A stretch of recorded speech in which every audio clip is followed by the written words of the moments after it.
Okay, thank you. Uh, hi everyone. My name is Tracy, and welcome to the Quantum Alignment Show. I'm very honored to be your host today.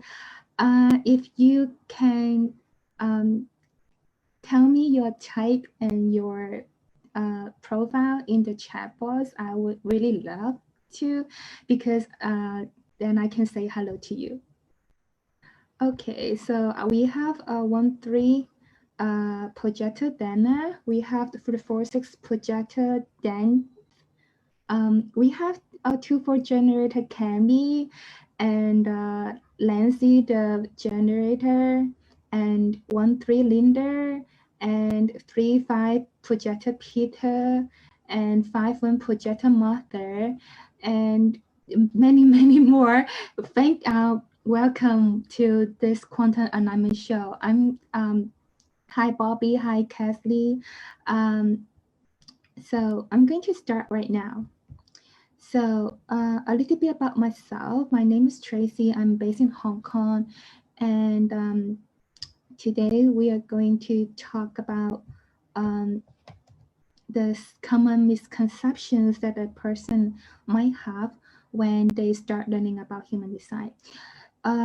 So if you're really new to human design, I want to share with you what is human design.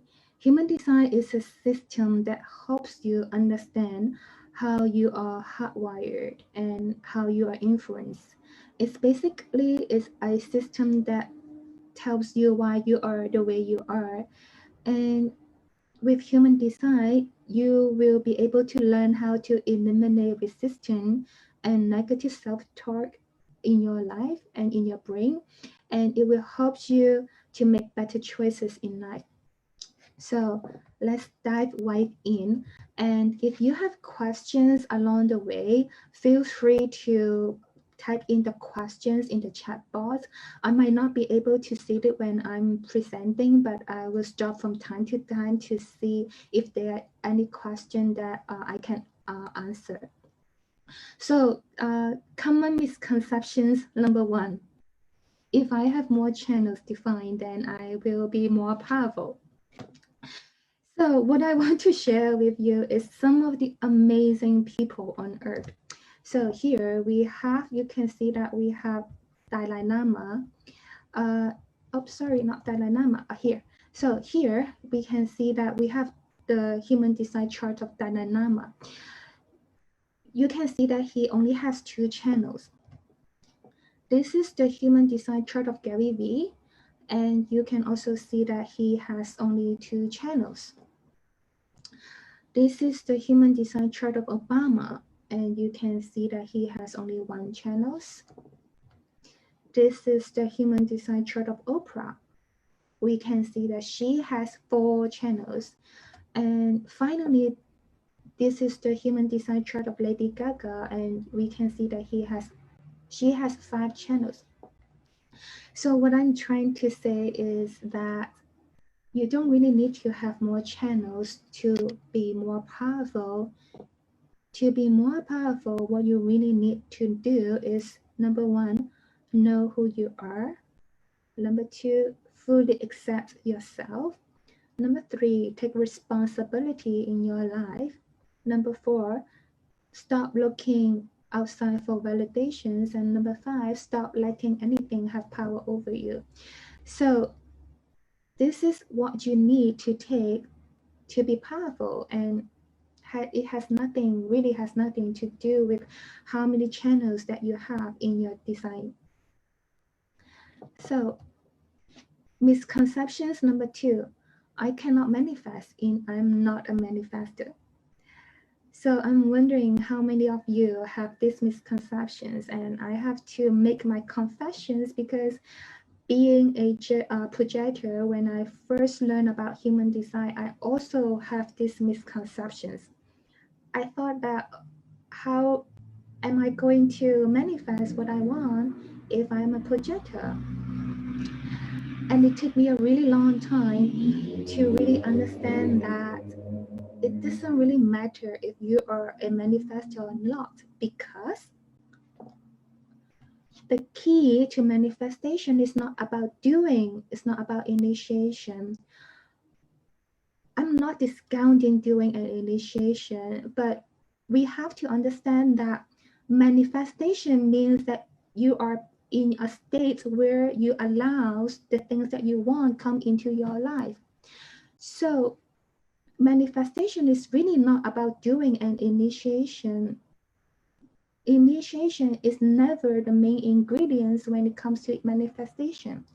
The main ingredients of manifestations are having clarity of what you want, having high self-worth, and being in a state where you allow yourself to receive. If you go and study people who are really good at manifesting, people who are able to manifest almost everything that they want in their life, if you really stop and have a look, they are usually not doer. They are usually not people who initiate, who always initiate, but they are people who really have a very clear about what they want. They are people who have really high self-worth, and they are people who work on themselves, who are always in a state of allowing things that they want to come into their life. So I'm going to stop here because I see some questions. Oh, okay. So yeah. I know we were agreeing that sometimes we have that same problem about we're not manifestors, but we had more people even on Facebook. We do have a manifestor on Facebook and 3 projectors that are watching on the Facebook page. That's the comments there, just to let you know. Oh, okay. So are you going to read the comments to me, or? I can do that, yes. But so far they've just been commenting when you asked about type and profile. Okay, so I'm just going. Okay. So I really hope that it could sink in. It doesn't really matter whether you are a manifestor, generator, projector, reflector. We can all be good manifestor as long as we have clarity of what we want, as long as we have really high self-worth, as long as we are in a state where you allow yourself to receive what you want in your life. Misconceptions number 3. If I am a projector, the only thing that I can do is to sit and wait for the invitations. So as a projector, I'm going to share with you that this is not the only thing that you can do. Actually, being a projector, there are 3 important things that you have to do. Number 1, you need to find out what you love and be very good at it. Number 2, you need to work on your self-worth. Number 3, you need to have a willingness to be seen and to claim your mastery. Being a projector, invitations and recognitions are very important to us. And sitting and waiting won't help you attract that recognitions and invitations. What will help you to attract recognitions and invitations is your self-worth and your willingness to be seen and your willingness to claim your mastery.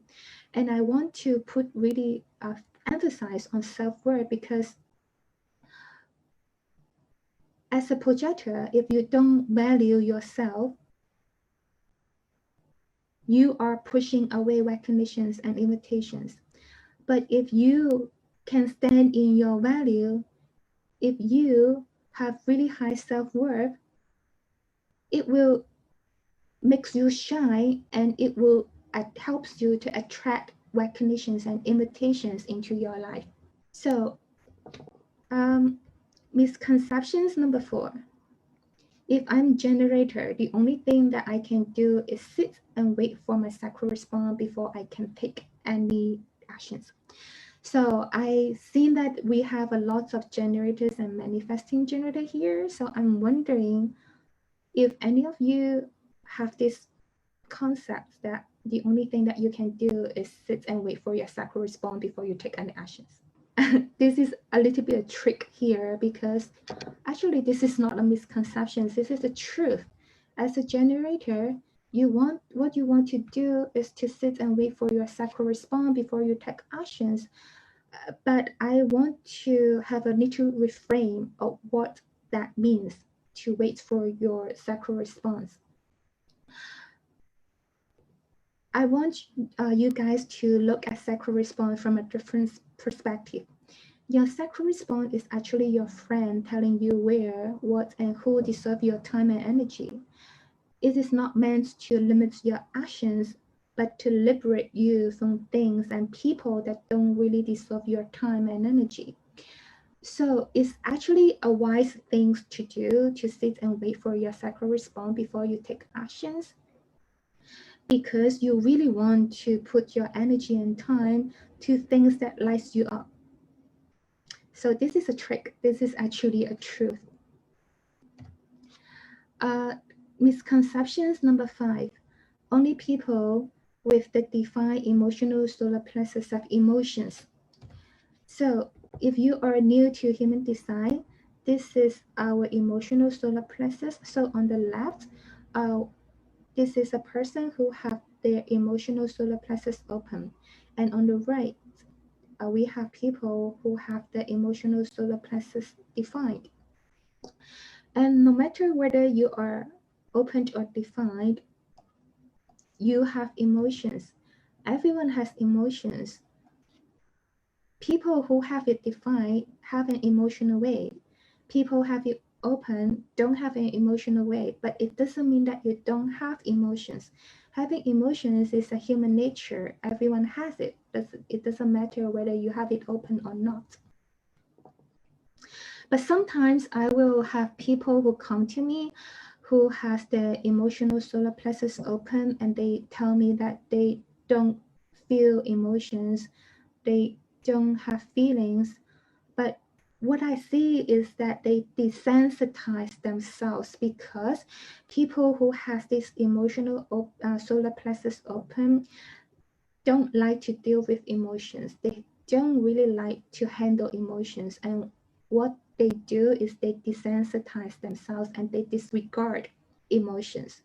And over time, they don't feel any emotions, but they do have emotions. It's just that they are not aware of the emotions that they have inside their body. Misconceptions number 6. Having lots of definitions in my chart means that I'm not sensitive to my environment, people, and places.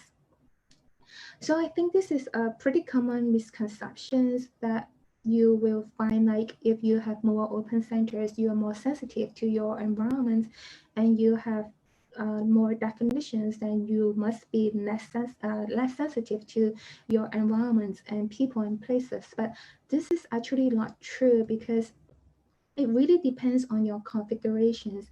If you have a lot of definitions, but you have your emotional solar plexus open, and if you have your G center open, you will still be very sensitive to your surrounding, your people, and your places. And one more thing is, a lot of time we thought that only the open centers makes a person sensitive. But in human design, we see that sometimes it is the definitions that makes people sensitive. For example, here, we can see that if a person has the gate 19 or the gate 49 defined in the chart, these are the people who are very sensitive when the emotions in a relationship changes. So, misconceptions number 7. Human design is limiting. I don't really hear that like very often, but like from time to time, I will hear people saying that they feel like human design is limiting. What I found is the reason that they find human design limiting is because they're trying to define people through human design. They're trying to define people, put people into a box with human design. And if you try to define people, if you try to explain every human behavior with human design is definitely limiting, because humans are more than human design. There are lots of things that human design can explain to you, but there are also lots of human behaviors that human design alone cannot explain to you. And I think it's really important to use human design not to define people, but to understand each other. Because if you are using it to define people, to put people into a box, human design is definitely limiting. But if you are using human design to understand people, then human design is actually very liberating, because it gives you permissions to be who you are, and you will also learn to give permissions to others to be who they are. Misconceptions number 8. If I am a lung energy type, I never have to work. So in human designs, we have the energy types and the non-energy types. So energy types are people who have their sacral defined. So they are our generators and manifesting generators. And non-energy types are people who have their sacral open. So they are our manifestor, our projector, and our reflector. If you are a non-energy type, you have to work, sorry guys, but if you are a non-energy type, you are here to work differently. You might find that a 9 to 5 job is not really good for you. A lot of non-energy type will burn themselves out when they are in their 30 or 40 if they are a non-energy type. But it doesn't mean that you don't have to work, you never have to work. It just means that you are not here to work in a way that the energy types work. A 9 to 5 job may not be a good choice for you because it can burn you out quicker than the energy types, but it doesn't really mean that you don't need to work. It just means that you have to work in a different way. So misconceptions number 9, open centers are a disadvantage. This is actually another trick, because I cannot say that this is not true, but this is only half of the equations. It's true that open centers are where we get off track and vulnerable. It's where we get conditions and where we are sensitive to. But the open centers are also where we gain our wisdom. So it really depends on your perspective. For example, if you have your open spleen, your lessons will be around letting go, but your sensitivity to your body could make you a really good doctor or good healer. And also the other things that I want to point out is that a lot of people, they will put their very focus on the open centers and thinking that the open centers are disadvantaged, but actually the defined centers can also be a disadvantage. Defined centers also has their shadow side. For example, if you have your defined asana, the good side is that it is very easy for you to be certain, but the shadow side is that you can be very stubborn and not listening to other people's. And the last misconception that I'm going to share today is, if I have an open G, I cannot have any plans in life. So being an open G myself, I would like to share with you that in human design that we say that people with an open G are here to go with the flow, but it doesn't mean that you cannot have plans in life. It just means that you need to be flexible about your plans in life. And if you are an open G and if you really like to make plans, go make it. But remember to go with the flow and allow yourself to change your plans whenever you need to. So being an open G myself, sometimes I like to make plans because making plans help me to get things done. But I make plans on a day-to-day basis. I don't make plans for tomorrow. I usually make plans just for today.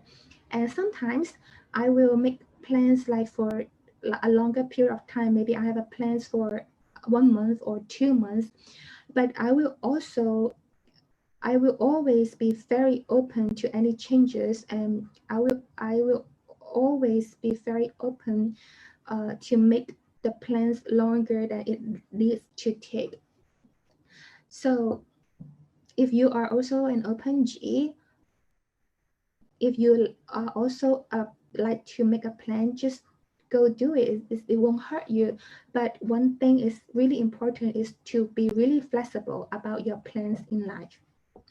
So I think I see some questions. Well, on Zoom here, that people are agreeing along with myself, but Christine said she had an open G. We've had on the Facebook page, we had Michelle was commenting. There was a lot of comments on the manifest. The big one seems to be the manifesting. Okay, so what are they wanting to know more? Well, they were just commenting along with yours. Like Michelle was here saying, I've been working on myself for over 5 years and practicing self-love and boundaries too. And she's working on she's a projector. She's working on seeking a job making 100,000. But I've been spending lots of time getting to know myself during the COVID period. She resonated with when you were talking about projectors having to have a different work way. She says, I know that I'm not here to work a 9-to-5 job. She's also highly sensitive. She mostly comments on almost all the misconceptions that you had and how you rephrase them. Okay. She said she has many open centers, but she is a planner too. She has a vision board, but she usually only makes plans months in advance. But she feels she needs to be more open to other ways and more flexible. There was another comment from Lydia on Facebook. Okay, manifesting is really, really a challenge, even with clarity and open intuition. The invites or the synchronicities just don't seem to appear, if not rarely. So I think that's kind of, is there any advice that you could give Lydia on that? Yeah, sure. So I think we all want to manifest what we want in life, and manifestation is delicious if we are able to like do it. But I think like to me, being able to manifest what you want in life, besides having clarity, I think there are other important elements.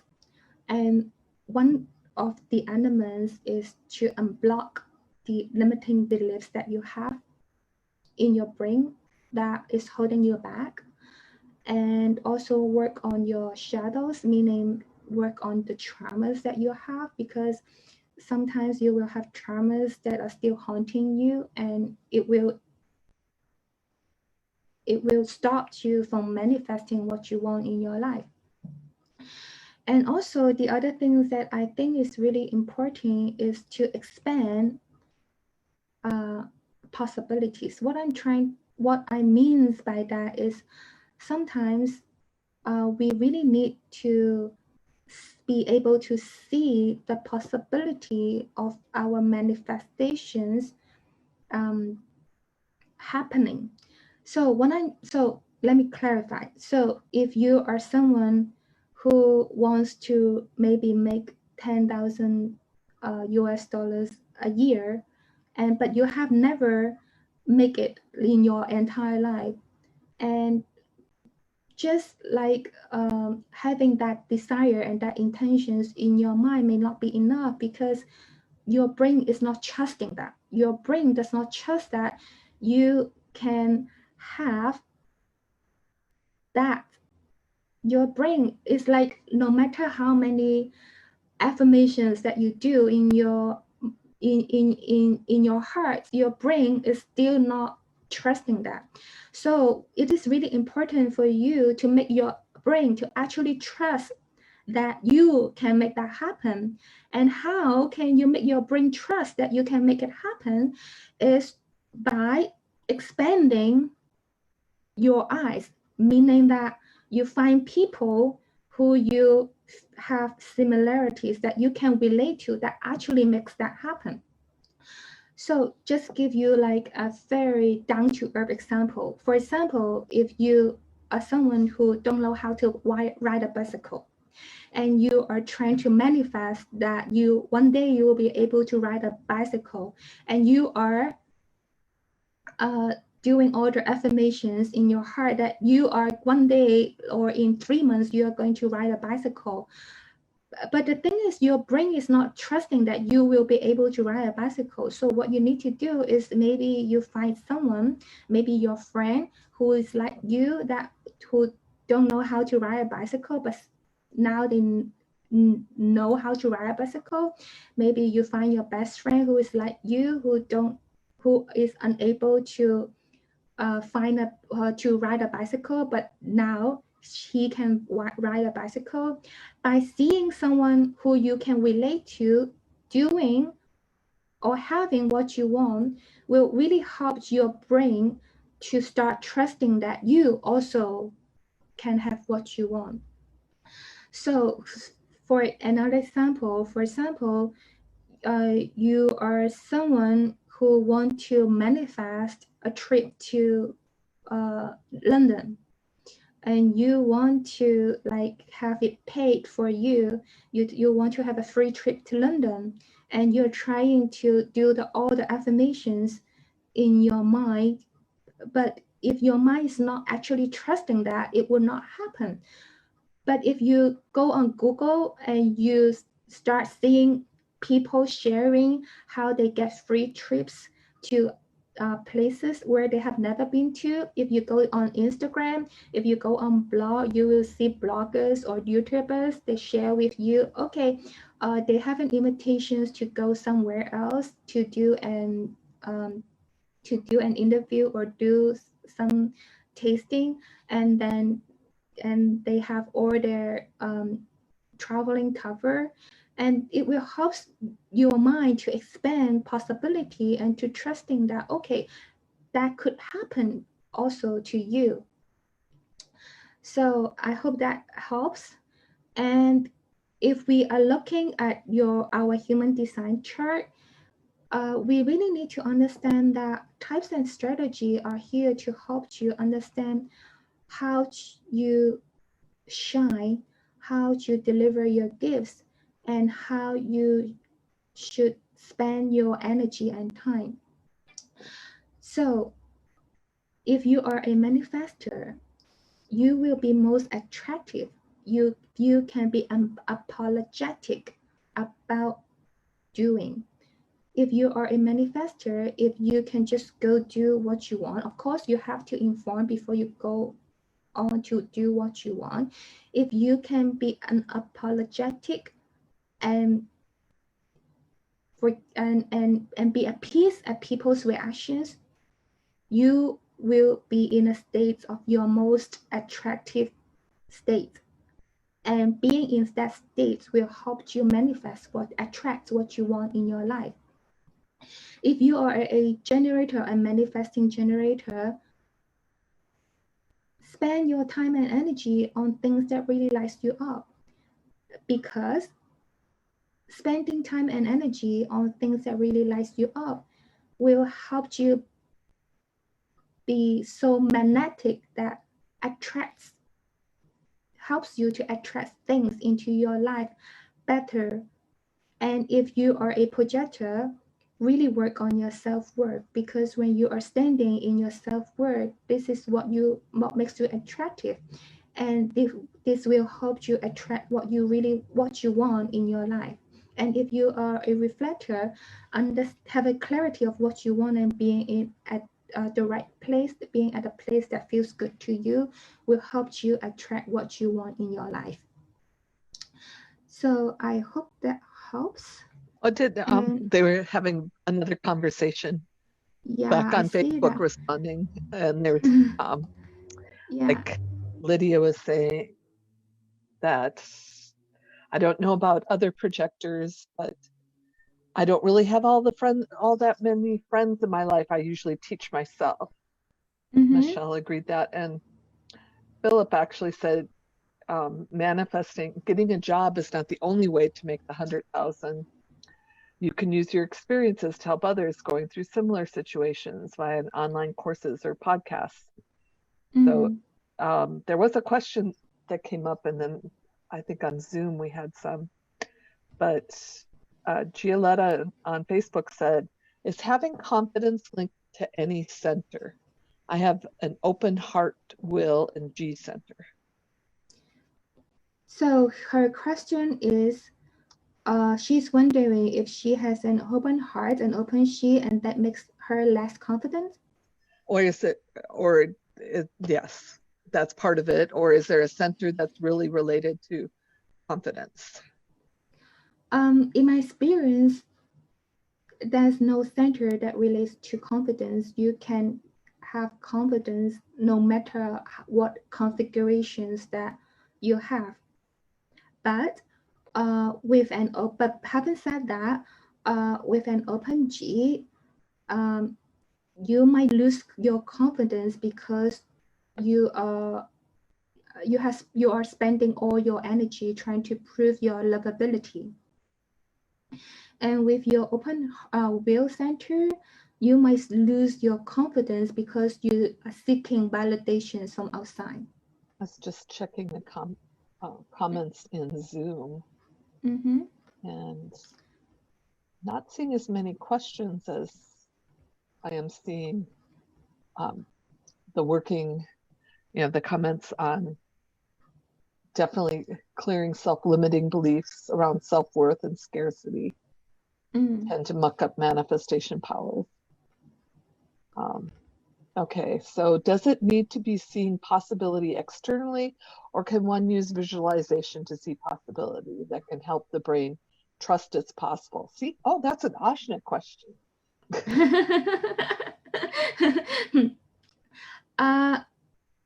It really helps to see possibility externally to help your brain trust. I mean, I'm not saying that visualization doesn't help, but seeing possibility externally helps tremendously. And it helps you change that defined darkness sometimes, right? Yeah. That was one of, I think, your misconceptions. I'm looking. Elise on Facebook says confidence is related to trusting oneself. Which, can you see that? Trusting oneself, that can be seen in almost all the centers, right? But I think you went back to that when you were talking about types, and if you're really using based on your type, if you're following your strategy, is that correct? Does that sound right? That can help increase the self-confidence. And I think really human design will help people increase their confidence because it gives you a validation of who you are. So you're not spending time doubting who you are.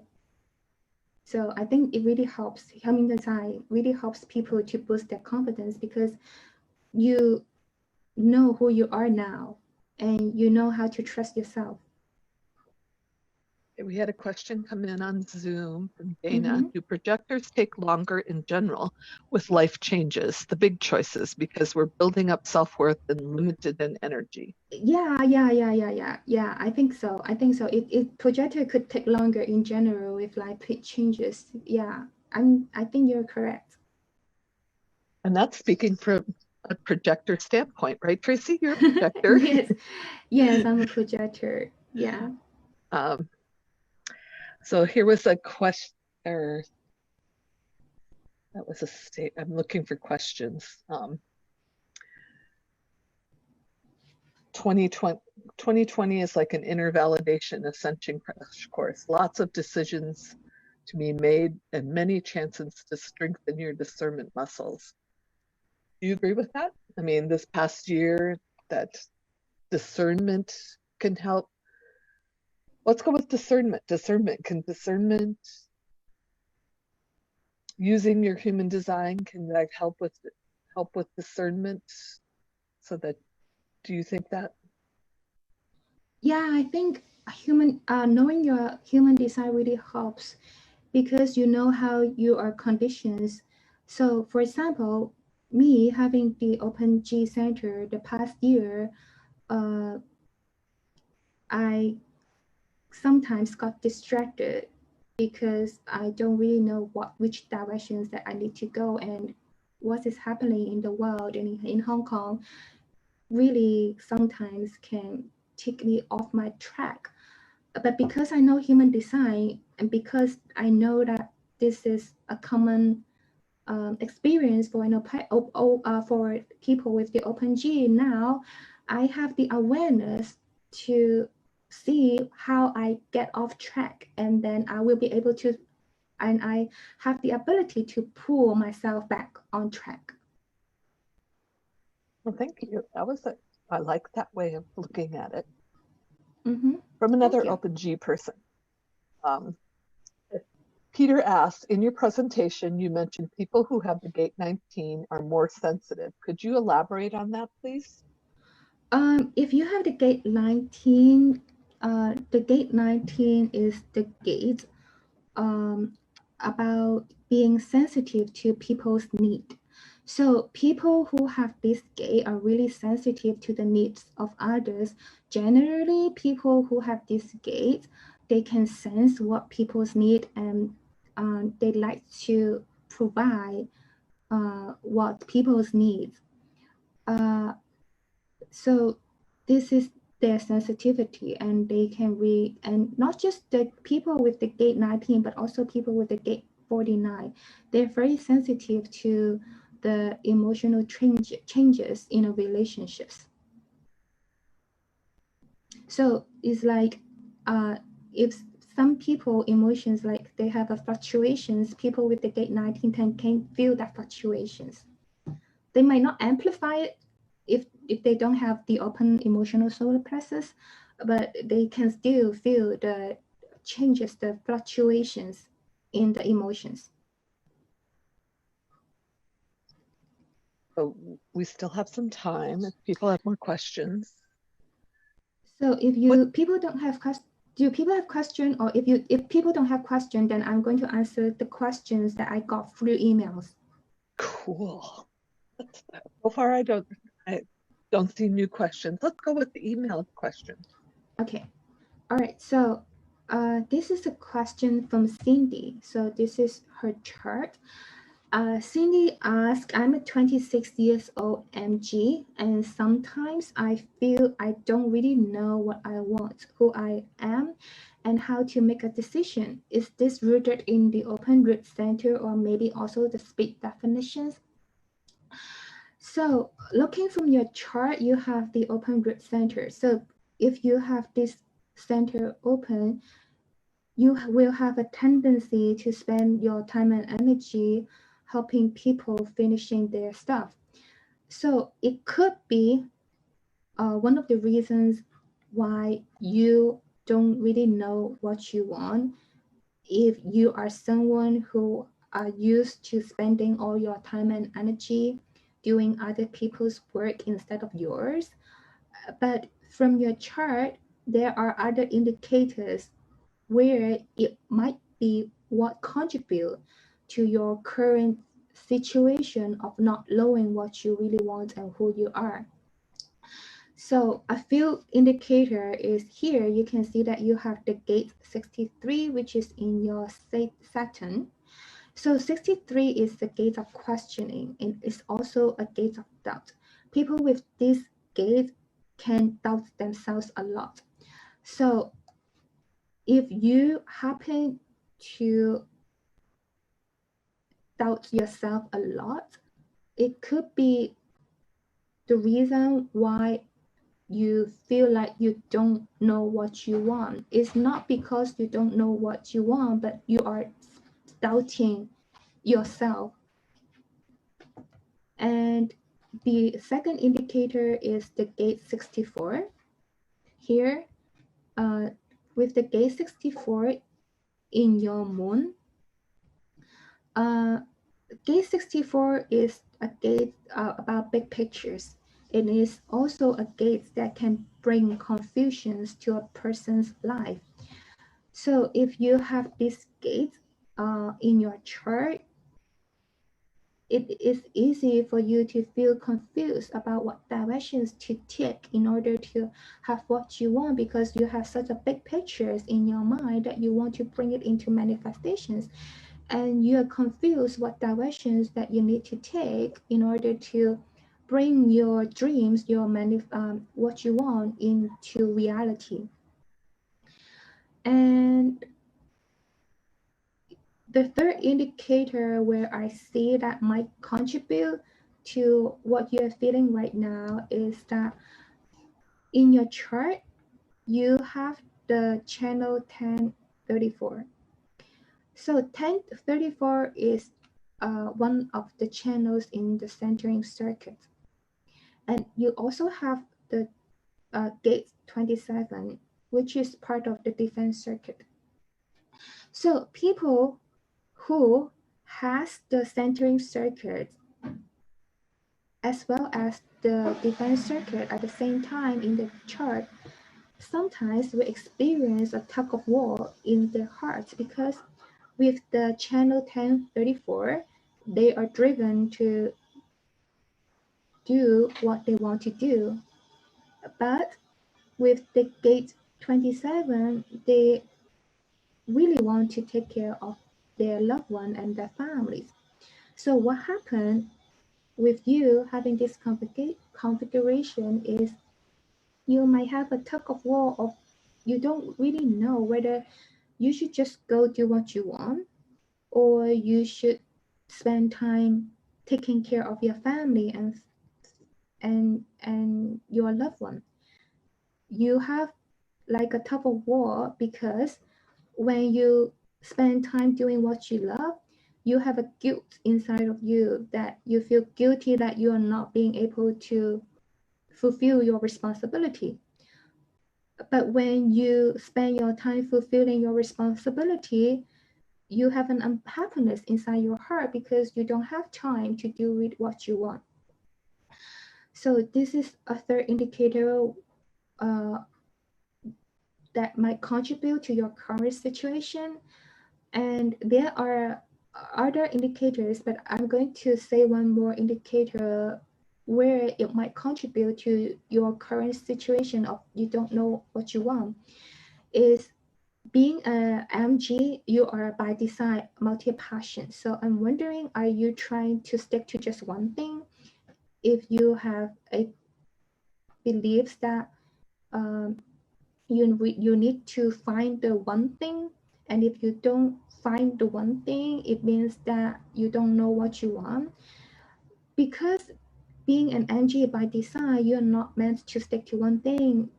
You are meant to do like 3 to 4 things at the same time. And being an MG, you have all the permissions in the world to do everything that speaks to you, that lights you up at the same time. And you don't need to put yourself into just one thing, and you don't have to shame yourself because you cannot put all your energy into just one thing. So there are other indicators or other reasons that might contribute to your current situation of why you don't really know what you want, who you are, and how to make decisions. But I think we don't really have enough time to talk about it here, because I still have other questions to answer. But I would answer you, and I will answer the other question is that you said that I would be so grateful if you could explain how to deal with an open root center if somehow so many other centers are defined. So like I said, if you have an open root center, it is easy for you to feel under pressure to help people to do their own to do their things. So if you catch yourself spending time helping others to finish their work, ask yourself, Do those people ask you to help them in the first place? Do you have to help them right now, or you can help them later? And finally, ask yourself, have you finished your own stuff yet? So this is the question that I would ask myself. Okay, Kim is a generator, and her question is, being a generator with a lot of open centers, especially the root center with 7 defined gates. They said there's a lot of pressure on me. How do I best handle this? Especially around people who have their centers defined, various minds are open. So you can see that Kim have the open roots here, and these are the 7 defined gates that she has, which is the 41, the 39, the 60, the 53, the 54, the 38, and 58. So to sum up, what I would say for Kim is that with the 7 centers defined gates, not 7, sorry, with 7 defined gates on your open route, you might find yourself under pressure to perfect what is not working and brings in something new. And if you feel overwhelmed at times, especially around people who have the roots defined, there are 3 things that you can do. One is meditation. Daily meditations will really help you to react better to the pressure from outside. Second is to be aware, to be self-aware that this is just energy. You have a choice on how you react to this energy. And the third thing you can do is to ask yourself some questions. So I have written them down. I have written down some of the questions here. So these are the questions that I would ask myself if I were you. These questions are, do I have to take action right now? What preparations do I need to do before I take any actions? Do I have people help me finish what I started? Because you have the gate 53, it is really easy for you to under pressure to feel to start something new. But with the gate 353, what you're good at is starting.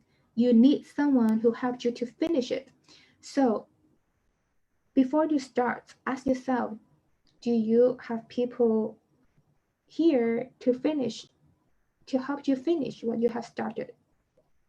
And is what you are starting practical? Because with the gate 41, it's easy for you to start something that is not practical. So because this is a gate of fantasy, so sometimes it's easy for people with this gate to start something that is not practical. So asking yourself, is what you're starting practical can help you? And also, it's like Cindy, ask yourself, whenever you catch yourself trying to finish other people's work, do they ask you to help them in the first place? Do you have to help them right now, or you can help them later? And have you finished your own stuff? So Cindy, do we have questions? We did have some questions that came in. Okay, so I think we can answer them. Yeah, you've got some time left. Dana asks, I have 5 planets in the gate 38. I'm still a little confused on how a projector has so much fight with the gate 38 having have so much of that energy to fight from the gate 38. How a projector has so much fight. Oh, okay. So with the gate 38 means that you are here to find what you are fighting, what is worth fighting for. So being a projector can have something that they feel worth fighting for, but being a projector is really important to be invited to do the fighting. So if I were you, I would ask myself, is what I am investing energy into really worth fighting for? And the second question that I will ask myself is, do I receive the invitations to fight for what I'm fighting for? Okay, then Linda asks, I have the date 1858. How do I find joy in my life if it seems to be an elusive feeling? So this is a channel that likes to perfect, and is in perfection that you find joy. Uh, some of the questions that I would ask myself is, are you perfecting things that you really like? Or are you perfecting things that just because you can? So let me clarify. So let's say you are a pianist and you has been spending a lot of time perfecting your skill playing piano, but you don't find joy in perfecting your skill, even though your skill are getting better, because deep inside your heart you don't love it. So it's really important to do to spend your time perfecting things that you honestly love, because that's the only way that you will find joy. What an excellent answer. Thank you. George has a long question. I don't know if you want to read it from the Zoom, or would you like me to read it? Okay, I will read it. So, can you speak to what you may see about the overall planetary evolution related to the upcoming COVID-19 vaccine? There has been much talk about it being a way to connect human beings to artificial intelligence and technology, either voluntarily or involuntarily. It seems like it might be the beginning of the manifestations of the 2027 evolution. If the upcoming generation is masked and mandated, perhaps it will facilitate the next evolution where the creature may not be able to procreate through sexual relationships, and they will not be strong enough to think or move for themselves. Does that resonate with you as the next evolutionary stage for 2027? And what do you see regarding the upcoming vaccine's effect on the planet's human species? Will it kill us all? Uh, I don't think I'm an expert on these questions, but Karen has a book on it. So I would recommend you go check out Karen's book, because she has a book talking about the COVID-19, the human, the design Called Human of the Design COVID. and Yeah. called Human Design and the Coronavirus, and it's available on Amazon. Yeah. It's a very good, very deep question, and Yes. I think it's one that I've heard Karen say that, I mean, we're never going to, there's things that you can see, but since we don't really know, can't really predict exactly how things are going to turn out then. But it was a very deep question. Thank you. Yeah. And I want to answer the last question that I got from email. Sounds good. So, yeah. So this is from Alex. So he has a lot of questions, and this is his chart. So Alex's question is, I find myself in a state of literally just sitting at home doing nothing. I want to do, but after coming across human design and trying to initiate my whole life, and it was not working out so well, I'm scaling back, doing a lot of spring cleaning, removing what doesn't make me feel alive, cutting out what doesn't energize me, and trying to learn how to respond rather than pretend to have manifesting power. But like I said in the beginning, I'm finding myself motionless and literally someone who writes down their goals and intentions 1,000 times but ends up sitting on the couch waiting for Oprah to call. Does waiting really means doing nothing? So if you're someone who have been initiating all your life, it's normal that when you learn that you need to wait to respond, you feel like there's nothing that you can do. And especially when you have fear about doing because you don't know whether you are responding or initiating. And I find that it really takes some time, usually for generator, to understand the differences between initiating and responding. But we don't have time to, I don't have much time to explain it. But what I want to say is, I think that you're on the right track, because doing a clearing, removing what doesn't make you feel alive and cutting out what doesn't energize you, you are on the right track. But what I want you to add is to start asking yourself every day, who and what deserve your energy? Because this is a very important thing for a generators. So as a generator, should I never listen to anyone who gives me advice? Again, I'm also wondering if I should never attend a personal development seminar or workshop, because these people are most likely manifestors who aren't familiar with human design, who, like most of the world, expect everyone to just go do it. To me, I think it's really a good idea to listen to people, but remember, listening to others doesn't mean that you have to take that in. Let your sacral decide whether you should take it or not. And since you have the open heart and open ajna, it will be very easy for you to get hijacked by people's thoughts and ideas. So if you are still deconditioning, cutting down your time attending seminar and workshops might be a good idea for you now. And when you feel like you're ready to listen again, then use your sacral to help you decide which seminar or workshop is good for you. So question 3 is, how do I take something that's taught in a manifestor way and turn it into something that really works for me? I don't recommend you spend time doing that. There are many ways to manifestations, and you really don't have to do it the manifestor way. And number 4, to be honest, after learning about human design, I feel like more a hermit than anything who has retreated to the cave, because I don't trust anyone or anything to have my strategy and thought in mind. I feel like human design isn't compatible with my life, and I'm more scared than soup. Is it normal?